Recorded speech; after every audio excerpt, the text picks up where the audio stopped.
Hello everyone. आज हम worksheet number 40 करेंगे क्लास 9 के लिए, जिसका टॉपिक है घनाभ और घन का पृष्ठीय क्षेत्रफल। हमने लास्ट जो वर्कशीट थी उसके अंदर अपने कुछ ऑब्जेक्ट्स को ऑब्जर्व किया था और फिर उनके बारे में हमने वो कितने डायमेंशंस के हैं, उनके कितने मापन हैं, हमने ये पढ़ा था और उनके जो फॉर्मूलाज किस तरीके से बनते हैं वो हमने पढ़ा था। आज हम घनाभ और घन के विषय में पढ़ेंगे। अब यहाँ पर आप देखिए, हमारा घनाभ जो होता है, हमारा रेक्टेंगल जिसे हम इंग्लिश में बोलते हैं, वो क्या होगा, उसकी यहाँ पर हम जानते हैं 6 उसके फलक होंगे। फलक उसके 6 फेसेस होंगे, 2, 3, 4, 5 और 6। ये 6 फेसेस होंगे और उसी के साथ इन्होंने नाम दे दिया है S1, S2, S3, S4, S5 and S6। ये हमारे 6 आयतकार पृष्ठ हो गए, फलक हो गए। उसके बाद कहते हैं, और जो हमारा घनाभ है वो किससे बना होता है? 6 आयतकार पृष्ठों से या फलकों से बना होता है। अब यहाँ पर लिखा है कि पृष्ठीय क्षेत्रफल इसका क्या बनेगा? 6 आयतकार फलकों का, ये हमें TSH हम इसे इंग्लिश में बोलते हैं। यहाँ पर संपूर्ण पृष्ठीय क्षेत्रफल यानी कि जो भी आपका रेक्टेंगल है उसका पृष्ठ का, उसके फलकों का, उसका बाहर का जो क्षेत्रफल है वो क्या होगा? वो हमारा सभी हम जो हमारे फलक हैं उनका एरिया निकाल के उनको प्लस कर देते हैं, या फिर हम डायरेक्ट इसे ऐसे निकालते हैं। ये मैं आपको अभी समझाऊंगी किस तरह से ये होता है। देन आप यहाँ देखिए, ये देखिए, यदि हम घनाभ के निचले ऊपरी फलकों को छोड़ दें और बाकी चारों फलकों का क्षेत्रफल घनाभ का पार्श्व पृष्ठीय क्षेत्रफल हो जाएगा। पार्श्व पृष्ठीय क्षेत्रफल क्या होता है ये भी देखेंगे। LSA जो हमारा होगा वो ये निकल कर आएगा।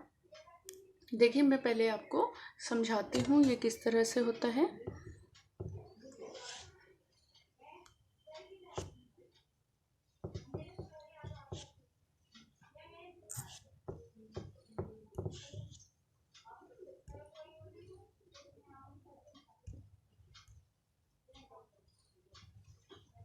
आपके पास एक रेक्टेंगल ड्रॉ आपको किया गया है, जिसके अंदर आपको सारे उसके फलक दिए गए हैं। फर्स्ट ऑफ ऑल हमारा रेक्टेंगल क्या होता है, हमारा जो घनाभ है वो क्या होगा? कुछ इस तरह से वो बनाया जाता है।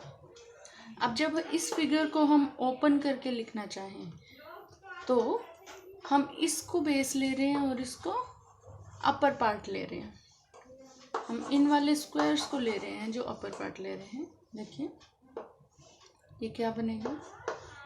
एक ये हिस्सा होगा, देन ये हिस्सा होगा, एक आपका हिस्सा यहाँ पर आएगा, फिर एक स्क्वायर यहाँ होगा, एक पार्ट ये और एक पार्ट ये। इस तरह से आपकी एक फिगर ड्रॉ होगी, जिसे आप यहाँ देखिए,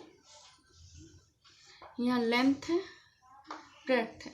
अब हर एक चीज़ में आपकी 2 डायमेंशंस हैं, सिर्फ 2 डायमेंशंस। हर एक आपके स्क्वायर के अंदर या रेक्टेंगल के अंदर आपकी 2 ही डायमेंशन बनेंगी। अब ये वाला तो इसका बेस है और ये इसका वाला अपर जो पार्ट है वो दिया गया है। अब यहाँ पर इसका हमें क्षेत्रफल निकालना है। तो देखिए, ये क्या दिया गया है, यहाँ पर हमें पृष्ठीय क्षेत्रफल निकालना है। पृष्ठीय क्षेत्रफल हमारा क्या होगा? पृष्ठीय क्षेत्रफल यहाँ पर निकल कर आएगा S1 plus S2 plus S3 plus S4 plus S5 and S6। अब यहाँ आप देखिए कि आपके पास जो ये फिगर दी गई है इसके अंदर S1 क्या निकाला गया है? S1 लेंथ इंटू ब्रेड्थ, जो कि उसकी ब्रेड्थ है, उससे मल्टीप्लाई कर दिया। हमने पहले सिंगल का एरिया निकाल लिया जो भी हमारे फलक बन रहे हैं। और यहाँ पर S6 देखिए, लेंथ इंटू ब्रेड्थ। यहाँ पर क्या है? S4 breadth into height. इस तरह से ये सारी चीज़ें ली गई हैं और फिर इन सब को हमने ऐड कर दिया तो वो हमारा क्या आ गया, टोटल सरफेस एरिया आ गया, यानी कि पार्श्व पृष्ठीय क्षेत्रफल हमारा संपूर्ण पृष्ठीय क्षेत्रफल। लेकिन अब हमें निकालना है पार्श्व पृष्ठीय क्षेत्रफल, लेटरल सरफेस एरिया। और लेटरल सरफेस एरिया क्या होता है, जो अगर ये फिगर है आपकी, इसके इन 4 फलकों का जोड़ जो होगा वो होगा आपका लेटरल सरफेस एरिया या पार्श्व पृष्ठीय क्षेत्रफल। वो क्या होगा, S3 + S4 S5 and S6, हमारी यही तो है S3। ये वाला जो फलक है वो S3 है, और यहाँ देखिए S6 है, और इधर बैक में जो है वो S4 फलक है, और ये वाला फलक कौन सा हो जाएगा, S3 फलक हो जाएगा। इस तरह से इनको जोड़कर हमारा क्या आएगा, 2BH + HL। इनको सब आप जोड़ेंगे तो आपका ये बन जाएगा, और आपको आंसर में मिलेगा 2HL + B। इस तरह से ये सॉल्व होगा। नाउ आप देखें, यहाँ पर उदाहरण आपको दिया गया है, और उदाहरण में क्या दिया गया है, फर्स्ट क्वेश्चन आपको देता है, एक कमरे की लंबाई, चौड़ाई और ऊंचाई क्रमशः 5 मीटर, 4 मीटर और 3 मीटर है।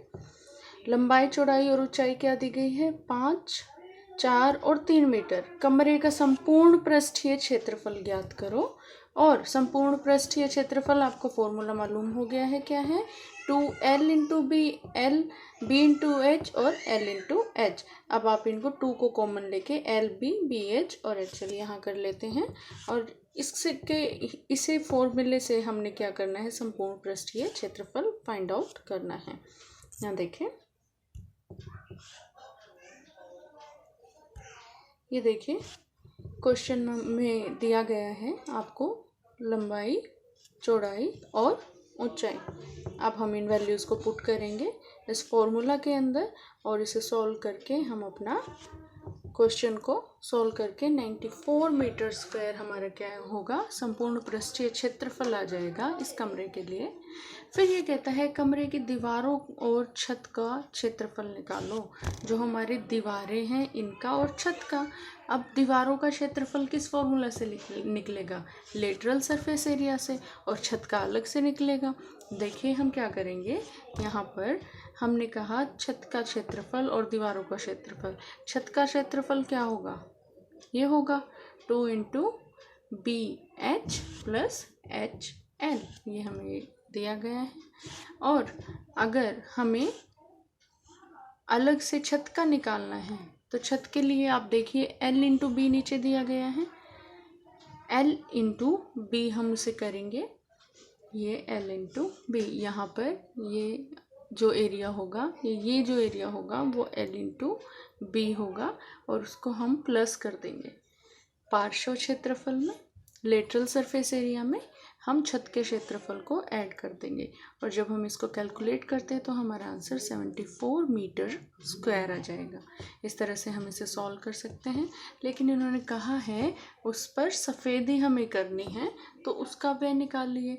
उसका व्यय किस तरह से निकलेगा, किस दर से वो सफ़ेदी की जा रही है, 7.50 पर मीटर स्क्वायर से।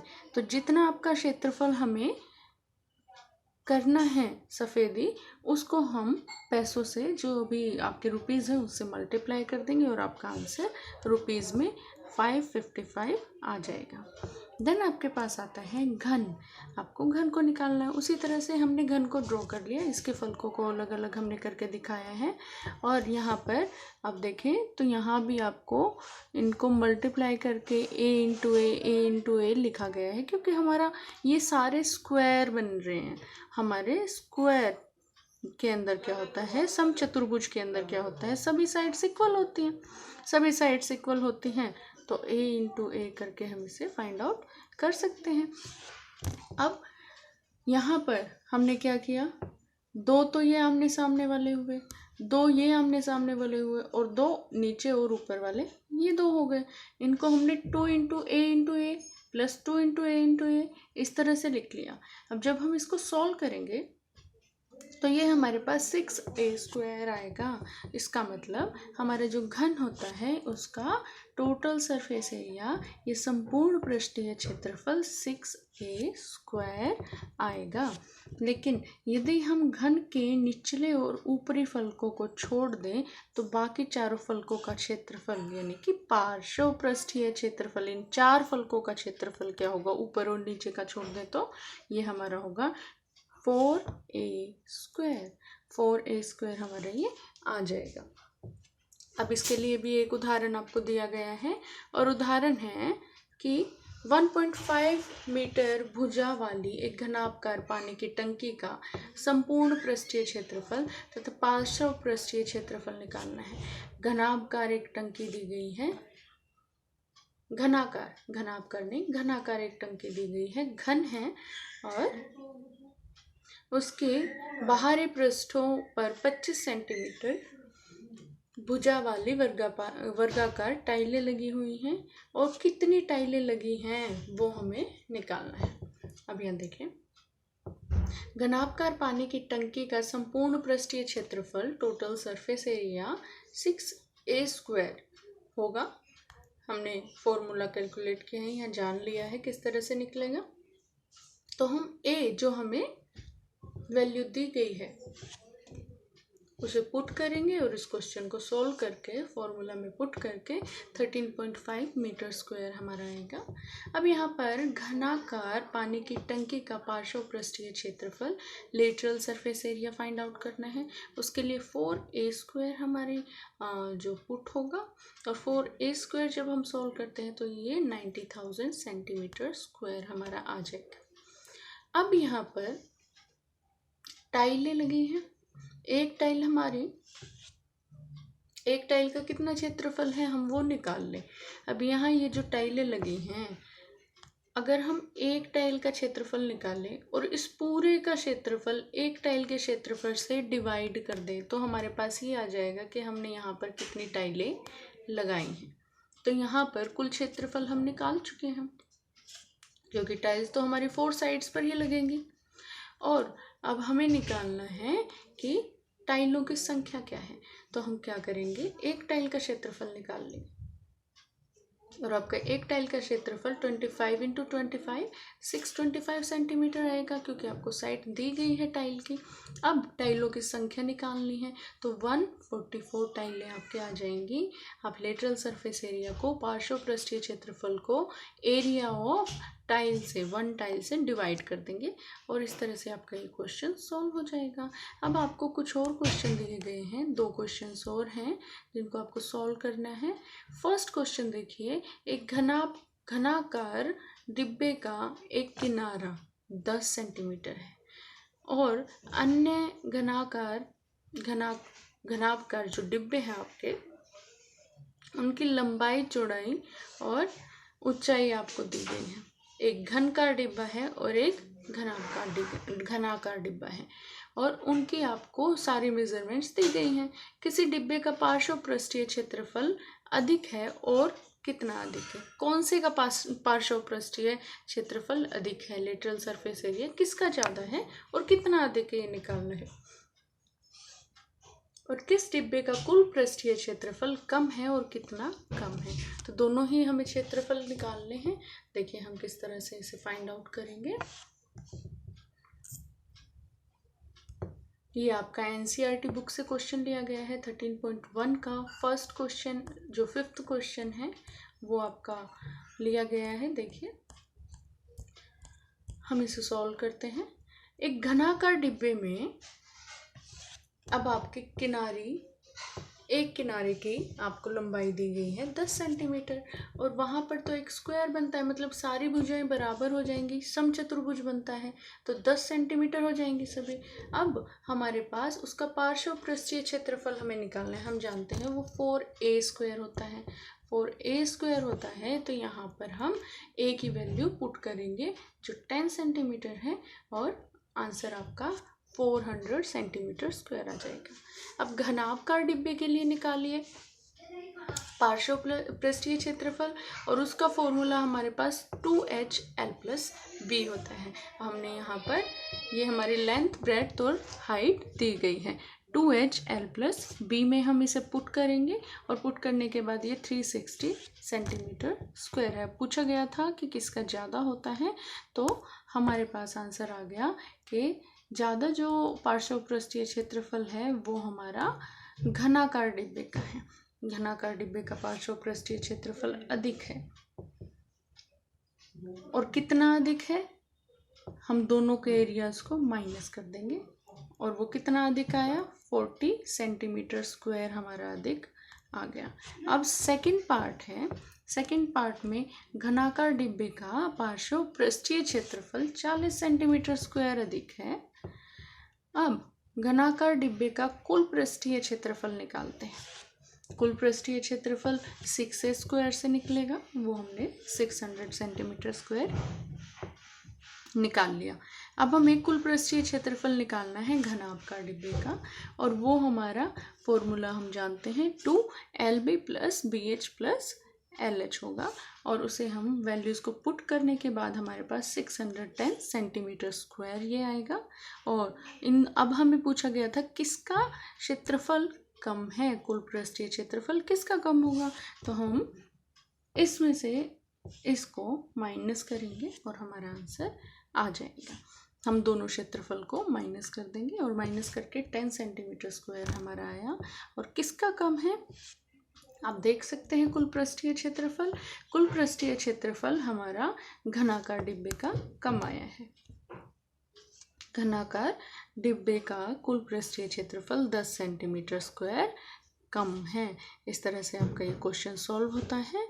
अब इसके बाद हम क्वेश्चन नंबर 2 करेंगे, और क्वेश्चन नंबर 2 में कहा गया है कि एक कमरे की लंबाई, चौड़ाई और ऊंचाई क्रमशः 6 मीटर, 5 मीटर और 4 मीटर दी गई है। कमरे का संपूर्ण पृष्ठीय क्षेत्रफल ज्ञात करें और ₹5 प्रति मीटर स्क्वायर की दर से कमरे की दीवारों और छत को सफ़ेदी करने का व्यय भी आपको ज्ञात करना है। देखिए हम इसे किस प्रकार से करेंगे।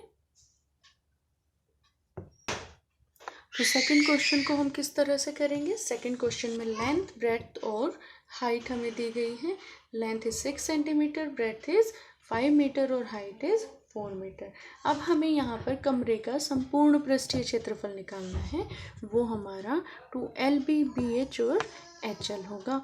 हम जानते हैं फॉर्मूला को, और फॉर्मूला के अंदर वैल्यूज़ को पुट करेंगे और पुट करने पर हमारा आंसर 148 मीटर स्क्वायर आ जाएगा। अब ये हमारा संपूर्ण पृष्ठीय क्षेत्रफल या पूर्ण पृष्ठीय क्षेत्रफल हम जिसे बोलते हैं वो हमने निकाल लिया, टोटल सरफेस एरिया। अब इसके बाद हमें उसका दर निकालना है, कमरे की दीवारों और छत का क्षेत्रफल निकालेंगे और फिर उसको पेंट करने का हम रुपीज़ जो रेट होगा वो निकाल लेंगे। कमरे की दीवारों और छत का क्षेत्रफल निकालने के लिए आप ध्यान दीजिए, फर्श का हम नहीं निकाल रहे हैं, तो यहाँ LB लगेगा, सिर्फ LB का यूज़ हम करेंगे।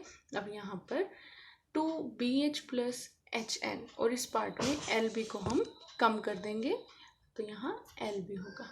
और ये हम वैल्यूज़ को, हमारी जितने भी डायमेंशंस दी गई हैं, मापन दिए गए हैं, लंबाई, चौड़ाई, ऊंचाई, उनको वैल्यूज़ को पुट करेंगे और पुट करने के बाद आपका 118 मीटर स्क्वायर आ जाएगा। और जब ये 118 मीटर स्क्वायर आता है तब हम सफ़ेदी करने के लिए जो प्रति मीटर स्क्वायर की दर दी गई है वो 5 रुपये दी गई है। अब जब ये 5 रुपये दी गई है तो हम टोटल जो एरिया हमें सफ़ेदी करवाना है उसको मल्टीप्लाई कर देंगे 5 रुपये से, वो हमारा 590 रुपीज़ आ जाएगा। इस तरह से हमारी ये वर्कशीट कंप्लीट होती है। और आई होप आपको समझ आई होंगी। आप अपने बुक उठाएं, NCERT बुक, और फर्स्ट उसके एक्सरसाइज है 13.1, आप उसे रिवाइज़ करें। ये उसी में से क्वेश्चंस हैं, आप लोग प्रैक्टिस कीजिए और प्रैक्टिस से आपका मैथ्स इजी हो जाता है। So please like, share and subscribe. Thank you.